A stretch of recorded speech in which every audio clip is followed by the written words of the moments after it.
बाल्को कर्मचारियों को अपने तहत काम करने वाले कर्मचारियों के कार्यों का मूल्यांकन करने की विधियां सिखाने के लिए कार्यशाला आयोजित की गई। इसकी सहायता से अधिकारी अपने अधीनस्थों की कार्यप्रणाली पर सजगता से नजर रख सकेंगे, साथ ही उनकी कार्यशैली को और ज्यादा परिष्कृत करने के लिए नई योजनाएं भी तैयार कर सकेंगे। इससे कर्मचारियों की उत्पादकता में वृद्धि होगी और उनकी कुशलता बढ़ेगी। कर्मचारियों की कार्य क्षमता में बढ़ोतरी और कार्यशैली में जरूरी सुधार के लिए समय समय पर अनेक कार्यक्रम आयोजित किए जाते हैं। इसी के तहत मुंबई वेदांत हाउस के लर्निंग एंड डेवलपमेंट विभाग के सह महाप्रबंधक श्री अजय बख्शी ने बाल्को के अधिकारियों को अधीनस्थ कर्मचारियों के कार्यों का मूल्यांकन करने की विधियां बताई।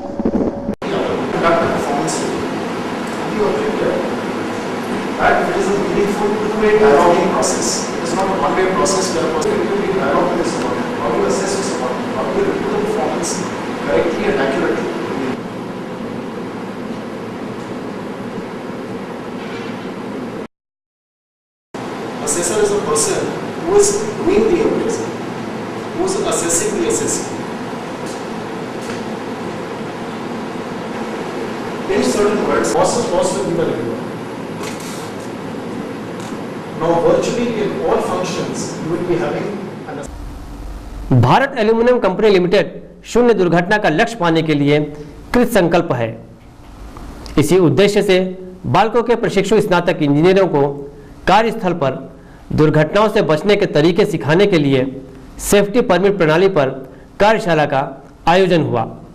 इस अवसर पर अनेक वरिष्ठ अधिकारी भी मौजूद थे। बाल्को संयंत्र के मेंटेनेंस के दौरान दुर्घटनाओं से बचने के लिए सेफ्टी परमिट प्रणाली प्रारंभ से ही अपनाई गई है।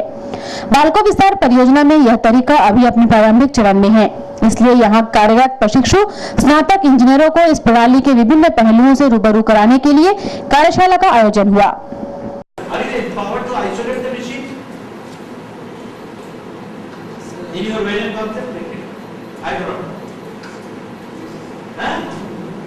You can take electric plates which I can isolate from electricity. That is locally.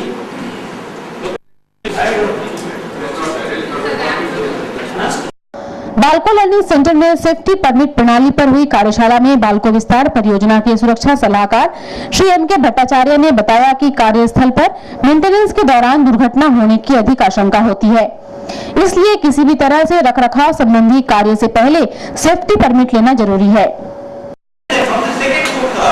The power got it traced back to the main power line. That is the important. So the isolated was made off. and if you don't have any electrical man in your shift, call an HOD. He will coordinate with the electrical HOD, get the electrical man. He will isolate. He will give you the.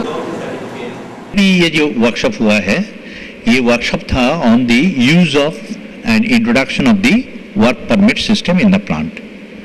ये तो नया चीज़ है इन लोग के लिए, क्योंकि ये लोग पहले से इससे परिचित नहीं है। इसलिए ये सिस्टम चालू करने का पहले हम लोग सोचा कि सबको लेके बैठ के एक बार डिस्कस कर लें। डिस्कस करने के बाद then they will be very thorough. इसका कोई सवाल भी रहेगा उसका भी उत्तर देना है। होने के बाद when this system is understood by everybody, जब सबको जब मालूम हो गया तब जाके हम कल से ये सिस्टम चालू करते हैं। ये सिस्टम हम लोग यहाँ चालू किया है। Before doing anything we consult the people, take their opinion and go for it. ये सिस्टम जो है, कोई मशीन को शट डाउन लेना है, मशीन ब्रेक डाउन हो गया या शट डाउन लेना है, रिपेयर करना है, तो उसमें इलेक्ट्रिकल पावर को ऑफ करना जरूरी होता। इलेक्ट्रिकल पावर को ऑफ करके काम करना जरूरी होता। इसीलिए परमिट सिस्टम चालू है। ऑपरेशन वाला जो है वो डिमांड करेगा, एक फॉर्मेट दिया गया, इस फॉर्मेट का जरिए से थ्रू वो डिमांड करेगा कि हम इस मशीन को शट डाउन लेते हैं, इसको रिपेयर कराना है। तब जाके इलेक्ट्रिकल वाला आएगा कि पावर शट डाउन देने के लिए। पावर शट डाउन देने का मतलब ये हुआ ताकि मेंटेनेंस करते समय कोई कारण से, कोई वजह से मशीन चालू ना हो जाए, क्योंकि आदमी उसमें इन्वॉल्व रहेंगे। जब कम हो जाएगा वो परमिट वापस कर देगा इलेक्ट्रिकल को। इलेक्ट्रिकल सब जाके मशीन को एनर्जाइज करेगा, फिर मशीन चालू हो जाएगा तो काम चलते रहेगा। राइट। इसका बेनिफिट ये है कि ये सिस्टम फॉलो करने से कभी कोई दुर्घटना होने का कोई संभावना नहीं रहेगा। कार्यशाला में भागीदारी करने वाले प्रशिक्षु इंजीनियरों ने भी ऐसे आयोजनों को महत्वपूर्ण बताया। उनका कहना था कि सेफ्टी परमिट प्रणाली से दुर्घटनाओं पर काबू पाया जा सकता है। आज का जो ये मीटिंग हुआ, इससे हमारा बहुत ही ज्ञानवर्धन हुआ सेफ्टी के लिए, वर्क परमिट के लिए। इससे हम आगे एक्सीडेंट्स को कम करने में हमें काफ़ी मदद मिलेगी और ये काफ़ी नॉलेजेबल था। जो हमने सीखा ऐसे ही सीखा कि सेफ्टी से कैसे इम्प्रूव करें, हम सेफ्टी कैसे इम्प्रूव करें ताकि कभी कोई दुर्घटनाएं ना हो। और आज का क्लास काफ़ी ठीक रहा।